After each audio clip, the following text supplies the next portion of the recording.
प्रिय विद्यार्थियों, बीए पाठ द्वितीय हिंदी साहित्य के प्रथम प्रश्न पत्र में प्रश्न पत्र की ऑनलाइन क्लास में आपका स्वागत है, अभिनंदन। तो आइए, अजातशत्रु नाटक जयशंकर प्रसाद द्वारा रचित एक नाटक है। इनमें जो महत्वपूर्ण प्रश्न हमारे सामने उपस्थित हो रहा है वो इस प्रकार है। अजातशत्रु नाटक मानवता की सर्वश्रेष्ठ पूंजी है, मानवता की सर्वश्रेष्ठ कसौटी है, मानवता का सर्वश्रेष्ठ उदाहरण स्थापित हुआ है। इसमें कैसे समझाइए, हालांकि बहुत सारे इसमें पॉइंट बनते हैं, लेकिन मुख्य जो पॉइंट बने हैं यहाँ मैं आपको उसको थोड़ा सारगर्भित रूप से समझाने का प्रयास कर रहा हूँ, जो आप लोग इस प्रकार है देखेंगे, ध्यान देंगे आप लोग। तो आइए, मानवता की सर्वश्रेष्ठ कसौटी कैसी है, कैसा है अजातशत्रु नाटक। तो देखिए, अजातशत्रु नाटक का जब हमने अध्ययन किया था, उसकी कथा वस्तु के बारे में समझा था और उसके नारी पात्रों के चरित्र को हमने समझा था, या नारी पात्रों की विजय श्री पुरुष पात्रों पर होती हुई दिखाई दी, उसके बारे में अध्ययन किया था, आदि के बारे में अध्ययन किया, उसके उद्देश्य के बारे में अध्ययन किया था। तो ये सब बातें का अध्ययन करने के पश्चात, या सब बातों को क्लास में होने के पश्चात ये हमारे सामने उपस्थित होता है कि अजातशत्रु नाटक वास्तव में मानवता की सर्वश्रेष्ठ कसौटी है, क्योंकि इसमें मानवता के जितने भी भाव होते हैं, मानवता के जितने भी उदाहरण पेश किए जाते हैं, वो सब उदाहरण इस नाटक में हमारे सामने उपस्थित होते हुए दिखाई देते हैं। जैसे कि इसमें सबसे पहला पॉइंट जो मैं बताया आपको, ध्यान देंगे कि मानव समानता की अभिव्यंजना, मानव समानता की अभिव्यंजना। देखिए, नाटक जब प्रारंभ चलता है तो इसमें प्रारंभ में नाटक में हमेशा संघर्ष, द्वंद, अहिंसा का बोलबाला,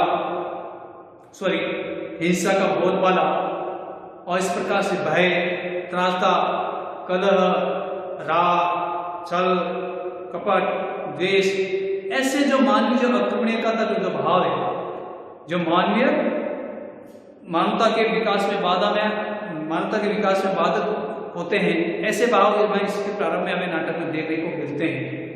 लेकिन अंत में नाटक ये जो तामसिक विचारधाराओं पर विजय श्री हासिल करता हुआ सात्विक विचारधारा स्थापित होता हुआ दिखाई देता है, और जिस गति की विधाओं में तामसिक प्रवृत्ति होती हुई धीरे धीरे सात्विक वृत्ति में परिणत होती है, तो वहां पर मानवीय भावना की सर्वश्रेष्ठ कसौटी स्थापित हो जाती है।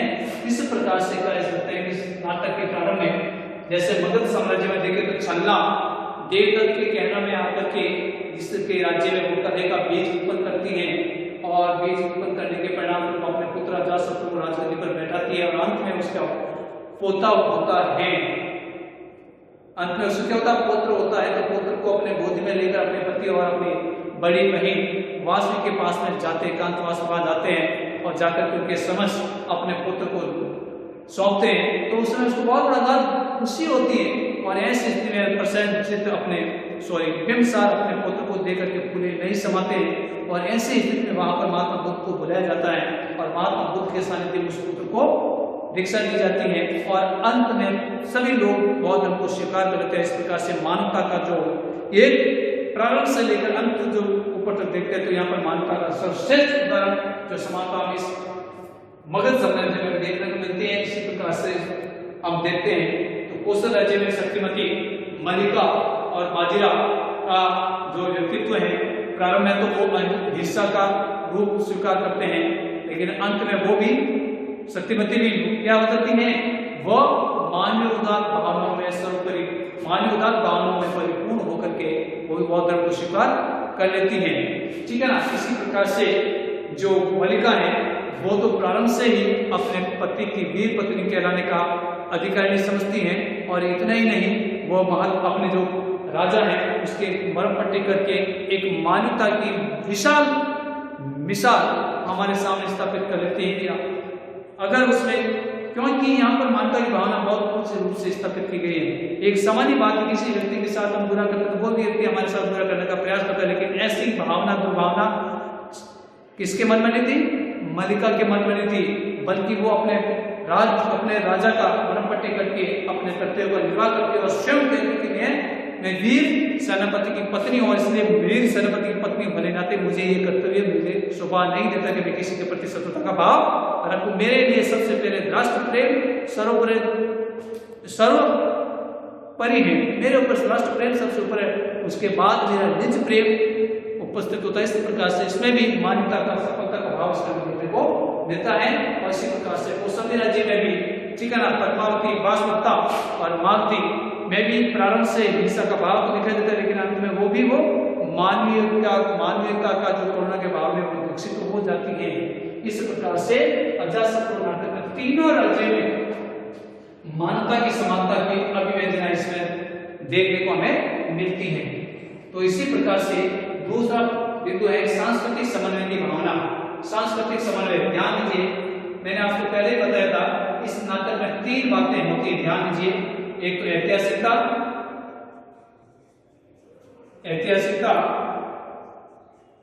दूसरा है सांस्कृतिक,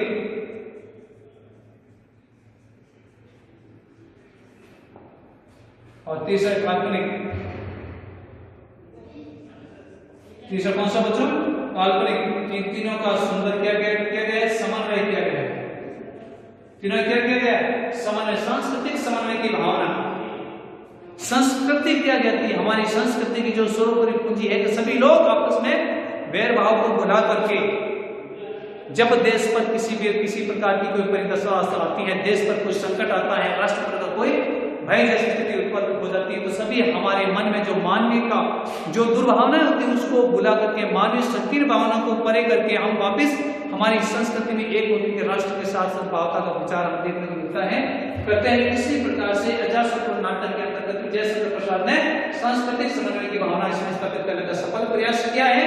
और तीनों राज्य में जो परिस्थितियां प्रारंभ से देखते हैं, जो राजकुल के लेकर के, समाज जनता की स्थिति को लेकर के जो हमेशा हिंसा का भाव दिखता है, कलह का भाव दिखता है, पारस्परिक दुश्मनी का भाव दिखता है, लेकिन अंत में वो सभी भाव धीरे धीरे क्षितिज के अतीत में वो घर में छुप जाते हैं और अंत में वापस क्या सांस्कृतिक समन्वय की विराट मिसाल हमारे सामने उपस्थित होती हुई दिखाई देती है, ठीक है ना। इसी प्रकार से इसी नाटक के अंतर्गत तीसरा बिंदु हमारे सामने है अहिंसा का संदेश। ध्यान दीजिए, अहिंसा, जियो और जीने दो, इस अजातशत्रु नाटक का मूल उद्देश्य है, कह सकते हैं। और जियो और जीने दो का उद्देश्य महात्मा बुद्ध ने बताया है। वैसे इन्होंने, महात्मा बुद्ध ने कहा है कि कोई भी व्यक्ति हिंसा के माध्यम से जीवन में आगे नहीं बढ़ सकता है, कोई भी व्यक्ति हिंसा के बल पर किसी व्यक्ति के हृदय पर राज नहीं कर सकता है, और कोई भी व्यक्ति तलवार के माध्यम से किसी को अपने अधीन नहीं रख सकता है। अधीन रख सकता है तो अपनी मान्यता के भाव से अधीन रख सकता है कि हृदय पर साम्राज्य स्थापित करके, उसमें मानवीय प्रेम का भाव स्थापित करके, मानवीय करुणा का भाव स्पष्ट करके, मानवीय उदात्त भावना को स्थापित करके व्यक्ति किसी व्यक्ति विशेष पर या किसी जनता पर वो साम्राज्य स्थापित कर सकता है, न कि तलवार के बल पर, न कि हिंसा के बल पर, किसी की भय के बल पर किसी पर शासन नहीं किया जा सकता है। और वही बात यहाँ पर अजातशत्रु नाटक में भी हमें देखने को मिलती है। महात्मा बुद्ध के प्रयासों के परिणाम स्वरूप तीनों राज्य में, मगध, कौशल और कौशाम्बी में जो हिंसा का बोलबाला था, वह हिंसा के बोलबाला को हटा करके अहिंसा का जो संदेश दिया है वो सर्वोपरि है। इस प्रकार से इस नाटक में कहा जा सकता है अजातशत्रु नाटक का मान्यता की सर्वश्रेष्ठ कसौटी इसलिए है क्योंकि इसमें अहिंसा का संदेश सबसे पहले दिया गया, जियो और जीने देना का संदेश इसमें दिया गया। इसमें कहा गया कि कभी भी किसी व्यक्ति को मन, कर्म और वचन से भी हमें क्षति नहीं पहुंचानी है। ये बहुत अच्छी बात है। इस प्रकार से हमें स्पष्ट होता है कि इस अजातशत्रु नाटक में अहिंसा का जो संदेश दिया है वो वास्तव में मानवता की सर्वश्रेष्ठ कसौटी के रूप में हमारे सामने उपस्थित होता हुआ दिखाई देता है। इसी प्रकार से अजातशत्रु नाटक का अगला जो एक बिंदु हमारे सामने उपस्थित होता है आदर्शपूर्ण नारी चरित्र।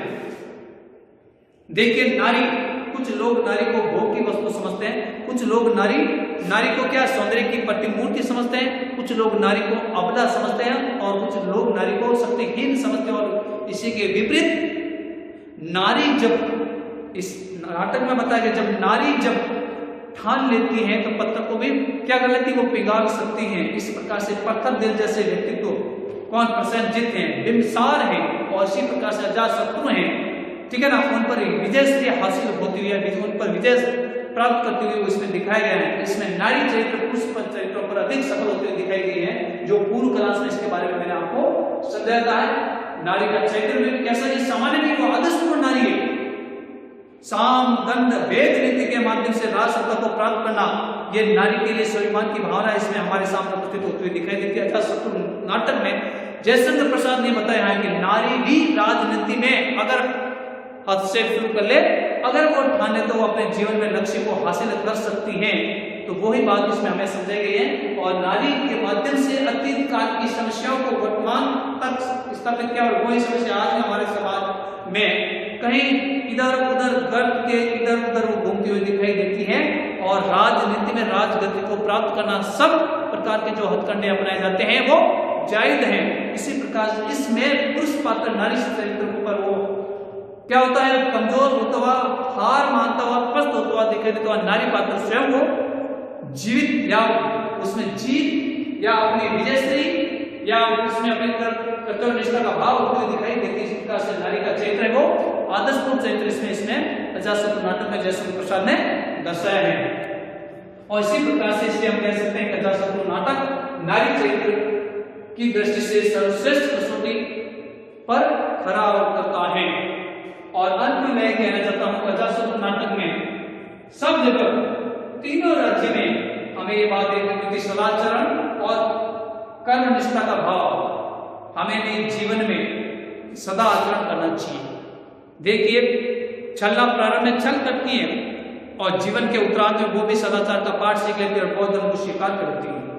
अजातशत्रु भी अपने पिता के प्रति, अपने माता के प्रति वासवी यानी अपने पिता बिंबिसार के प्रति वो एक शत्रुता का भाव रखता है, लेकिन अंत में उसका भी हृदय प्रकट होता है, उसको भी बाद में आत्मग्लानि होती है, पश्चाताप होता है और अंत में पिता के सामने, माता पिता के सामने घुटने टेक करके माफी मांगता है और बौद्ध धर्म को स्वीकार कर लेता है। इस प्रकार से वो भी एक संत आचरण को स्वीकार कर लेता है। इसी प्रकार से शक्तिमती भी, शैलेंद्र भी और इसी प्रकार से मल्लिका भी, बाजीरा भी अपने सदाचार कर्मनिष्ठा इसमें दिखाई देती है। इस प्रकार से सभी पात्र अंत में वो सदाचरण और कर्मनिष्ठा के भाव को अपने जीवन का अभिन्न अंग बना करके जीवन को व्यतीत करते हुए आगे बढ़ते। इस प्रकार से तीनों राज्य में शांति स्थापित इस बिंदु के माध्यम से स्थापित होती है। सदाचरण और कर्मनिष्ठा के माध्यम से इस राज्य में शांति स्थापित होती है और सभी फिर उसके पश्चात वैर, आपसी वैर और वैमनस्यता के भाव को भुला करके सदाचरण के रास्ते को अपना करके कर्तव्य निष्ठा के भाव को अपना करके शासन तीनों राज्य में चलता है। जनता के हितों की रक्षा की जाती है, समाज के विकास के मुद्दों को आगे बढ़ाया जाता है। इस प्रकार से शासन आराम से यहाँ पर प्रारंभ होता है। महात्मा बुद्ध के प्रयास से महात्मा बुद्ध ने शिक्षा दी थी कि हमेशा कर्तव्य निष्ठा की भावना में रहना चाहिए इंसान को और सदाचरण अपनाने से आचरण हमेशा सदाचरण होते हैं। उसी प्रकार से मन में किसी प्रकार से राग द्वेष छल कपट की भावना व्यक्ति के हृदय में नहीं होनी चाहिए, तभी वो राज्य वहां का शासक अच्छा शासन कर सकता है। इससे ये भी शिक्षा मिलती है। इस प्रकार से कह सकता है कि अजातशत्रु नाटक मानवता की सर्वश्रेष्ठ कसौटी ऐसे होती है।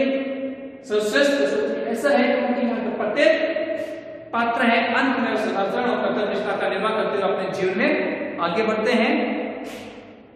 तो मैं जहां तक समझता हूं आपको समझ में आ गया ये प्रश्न कि अजातशत्रु नाटक मानवता की सर्वश्रेष्ठ कसौटी कैसी है, जो इस बिंदु के माध्यम से मैंने आपको समझाया है और आपको समझ में आया होगा। धन्यवाद।